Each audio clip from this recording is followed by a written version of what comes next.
Brian and Kenzie in the morning. And Chicago's alternative all day. Q101. Brian and Kenzie on Q101. You know what I remember is putting that song on my iPod. Putting Green Day on my iPod. Now, does that make me sound like I'm talking about a Victrola at this point? I remember when we used to sit on the radio and hear the radio theater. We watched movies on the radio, or that's what they used to say. You know, they were all, back then. Oh, no, this man's clearly lost his mind. He's rambling. It's so funny that an iPod seems ancient. And it came out today, 23 years ago, the first iPod came out, the Apple iPod. And if you don't know what that is... Break down the iPod, Brian. What it was, you see, was a little thing you put in your pocket and all your songs went on it. And now, of course, God, it's been probably a transfer of at least maybe a decade where it went on your phone. Yeah. But iPod still existed until just 2 years ago. They finally discontinued the Apple iPod. Portable media player, multi-purpose mobile devices designed by Apple to play your music on your device there. You had to have a separate device for music that wasn't your phone. I don't have that pocket space now. I don't have that real estate because cargo shorts have gone out of style. My pocket space is more limited than it used to be. I would argue that iPods helped change that fashion when they went away and it went to the phone. You don't need two pockets, baggy jeans anymore. You don't need it. Fashion designers took note. Skinny jeans took over when the iPods declined. That's right. Because you didn't need all that space. And for a lot of time for the iPod, you didn't have a cell phone and an iPod. You would just go out of the house with an iPod. Right. And then all of a sudden you had two devices, and Apple was like, well, we can't have this. We have to go to one. We have to go to the phone. They sold 450 million iPods from 2001 on this date to May 2022 when they finally discontinued them.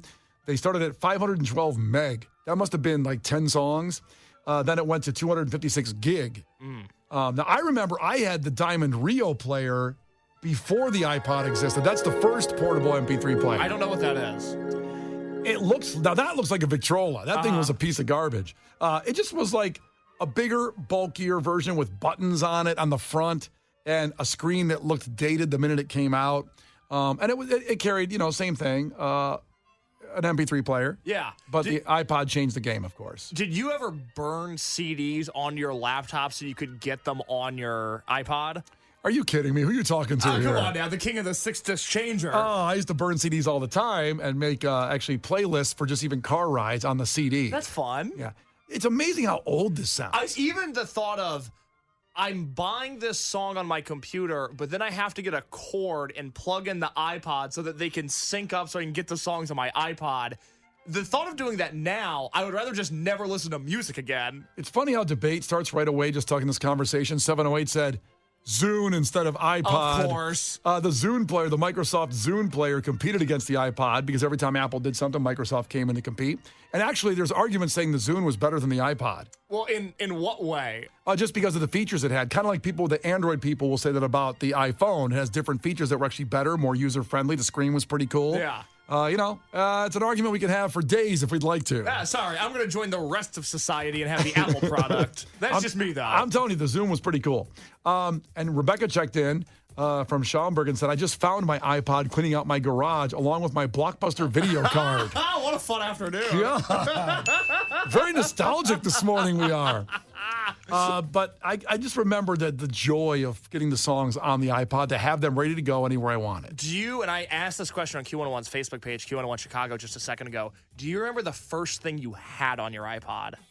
The first songs or first album I put on there. Because I do. Well, it was Green Day Dookie. I do remember that. You started with a classic. I started with a classic. Yeah. And then some Van Halen got on there pretty quick. Naturally. I realized, why did I put Dookie first? But I like both, so... Wait a minute, where's the sound guard? Oh, my God, I have to add all my songs. It did become anxiety-ridden, and you also questioned yourself on your own enjoyment of music on what should have been first, second, third, or whatever. And then eventually you just had 10,000 songs on there, and you're like, I have everything. And that in itself was a flex. Did you ever compare how many songs you had to other people? God. It became the flex that, again, going back to a dated reference of how many DVDs you had at your house. People that had the stands of DVDs by their TV, and that was a flex to say, I got Pulp Fiction, I got Fight Club. Oh, wow, I got a great collection of DVDs. And the song argument was the same way. Then at a point, it became overwhelming, and I put the iPod down. I said, you know what's better? The radio. I just want someone to choose the songs for me, like Q101, And then that was much easier and also better surprise than what I had on my iPod. Shameless plug incoming, but this is the whole reason the Q101 app is great, is when I go to the gym, I don't want to make any choices. I just want music, but I don't want to decide what it is. And I go to the Q101 app, and oh my God, we play all these great songs. Who How would've thought? about it? Yeah, it's great. Also, the Zune people now are coming out in These Zune droves people, on the man. text line. I'm a little sad we have as many Zune loyalists as we do. I'm telling you, the Zune was awesome. I still have a Zune player somewhere, too. So here's the exact commercial for the iPod when it came out with Steve Jobs. Steve Jobs. So this is his announcement of the iPod. We are introducing a product today, and that product is called iPod. What is iPod? iPod is an MP3 music player, has CD quality music, and it plays all of the popular open formats of digital music. The coolest thing about iPod, your entire music library fits in your pocket. And this is what the front of it looks like. Boom.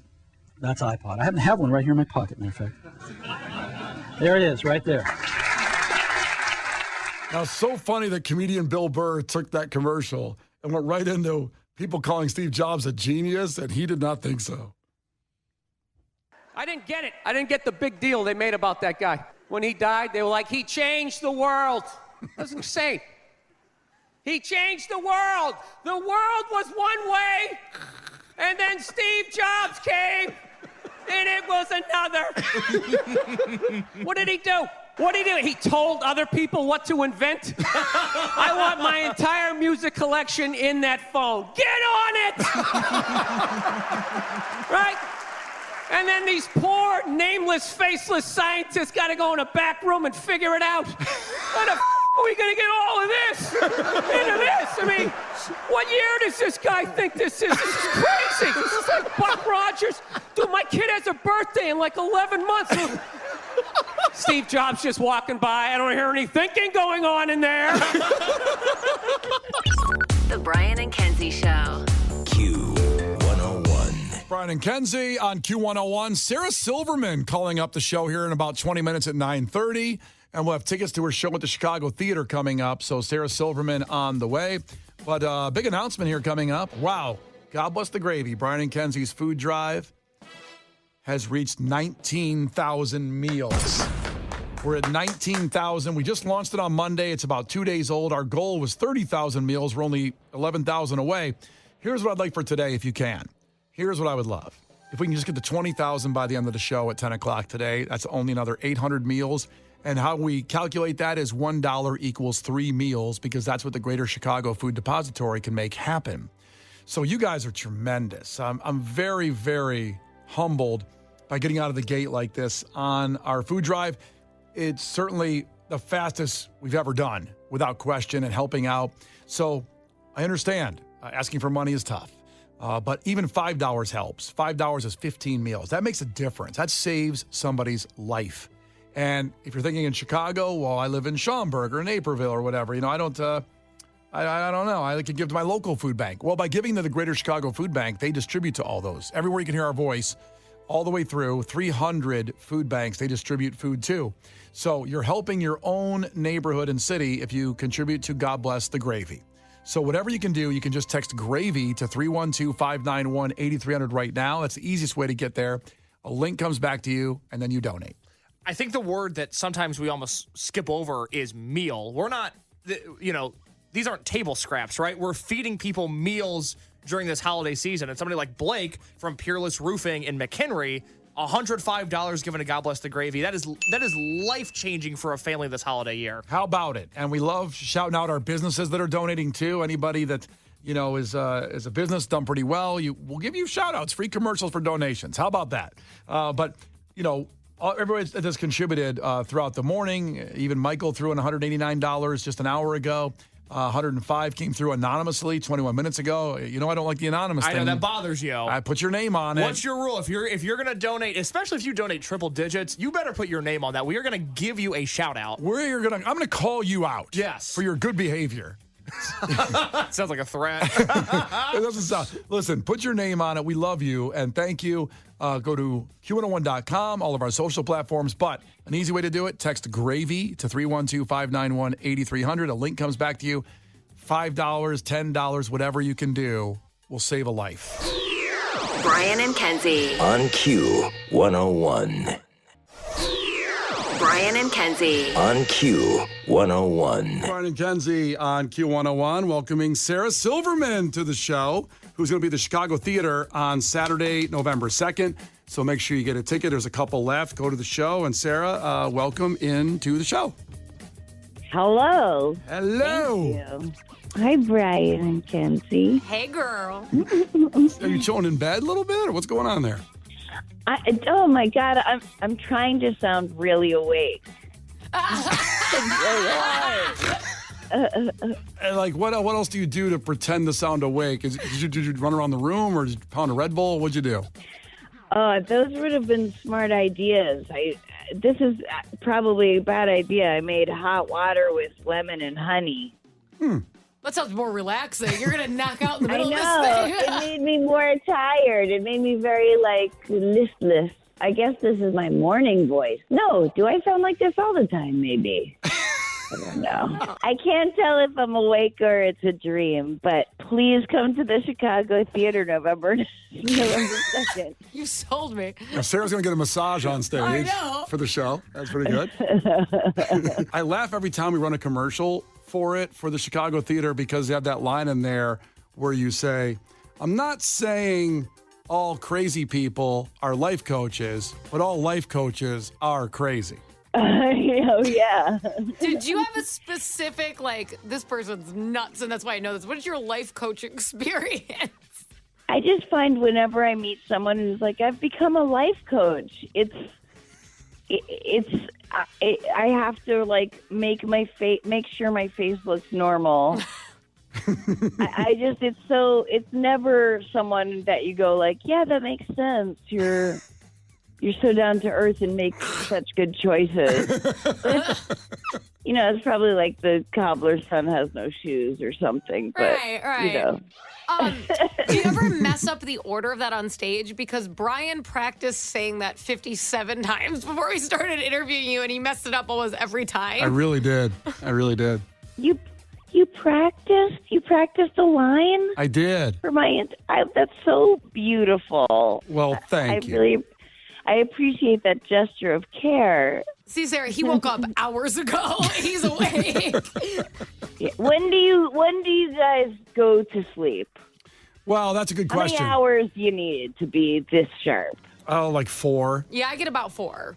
Oh my gosh. I think that's good. If you think of it as like a really long, substantial nap.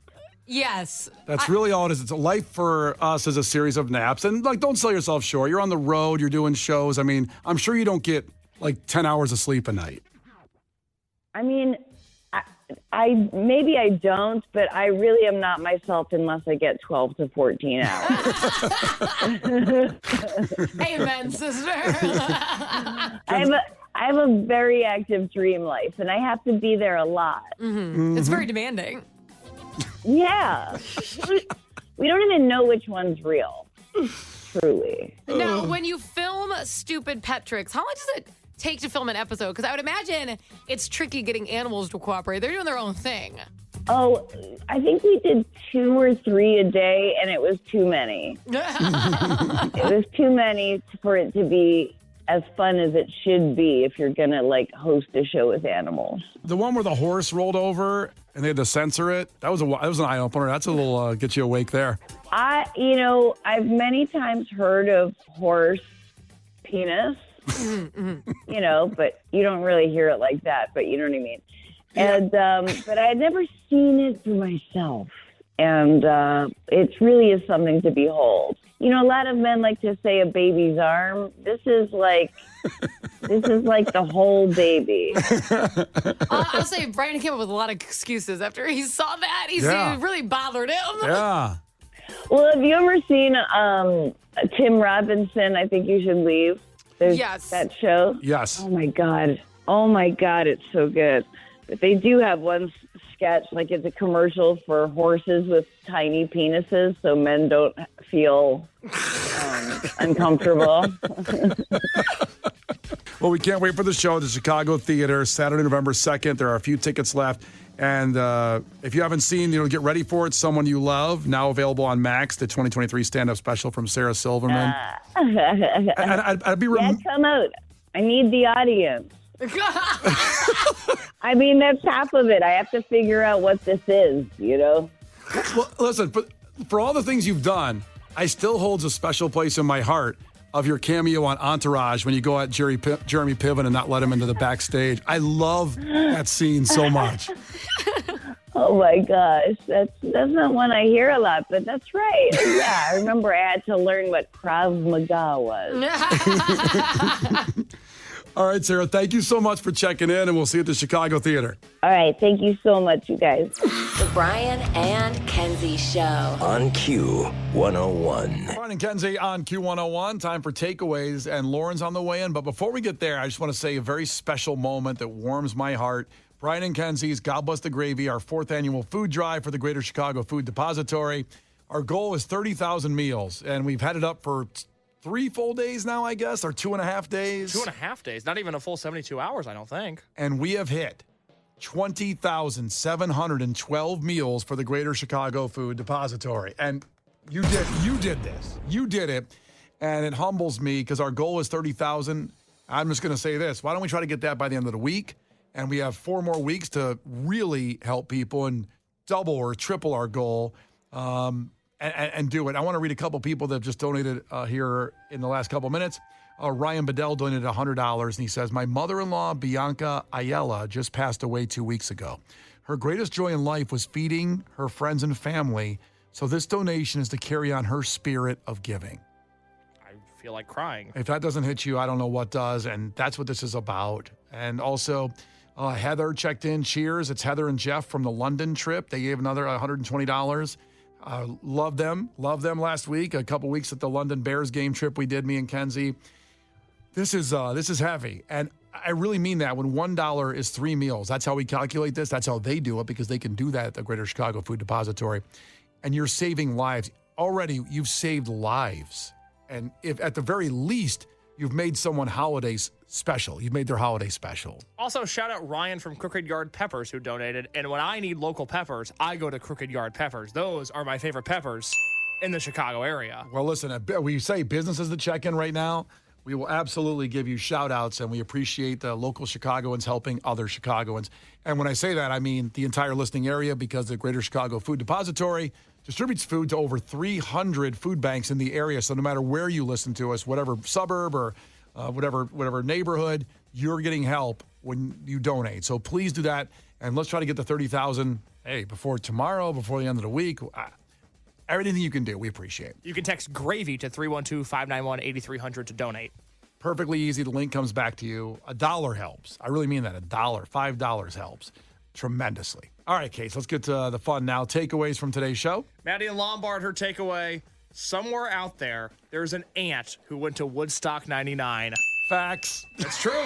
Ants live a long time. We learned that today. And Kelly checked in. Takeaway from Northwest Indiana. Today's takeaway: it's a crying shame that we had to play Clash with Kenzie instead of diving down the wormhole about the conspiracies of JFK. Amen, Kelly. I could not agree more. Somewhere down the line, we'll dedicate an entire show to that. You know what it's going to be is when we finish scary movie reviews at the end of October, the next week is election week, and I'm going to watch JFK. Oh, that movie. Clear your schedule, folks. We're talking JFK. You won't be the same after watching that movie. You will not. You miss a moment, miss a lot. What's in the podcast, Case? All right, let me run through a few of these titles real quick. It's a loaded day on the Brian and Kenzie podcast. Brian threatens to deport those who slander Denny's. Mm-hmm. That's an episode. That's out there. Right. An episode titled, "We Don't Have Time to Debate Who Killed JFK in This Podcast." A thrilling game of Clash with Kenzie was played. We learned that Indiana is rampant with emotional support monkeys. Also, there's bonus content on there with our friend Chad the Bird. There's a Sarah Silverman interview. There's a ton of stuff on the Brian and Kenzie podcast. And you can go wherever you get your podcast, Spotify or Apple, or the Q101 app, newly redesigned. It is so slick. And make sure you open it if you haven't opened it in a while. And it makes it very easy to go to the Brian and Kenzie podcast. Brian and Kenzie in the morning, and Chicago's alternative all day. Q101.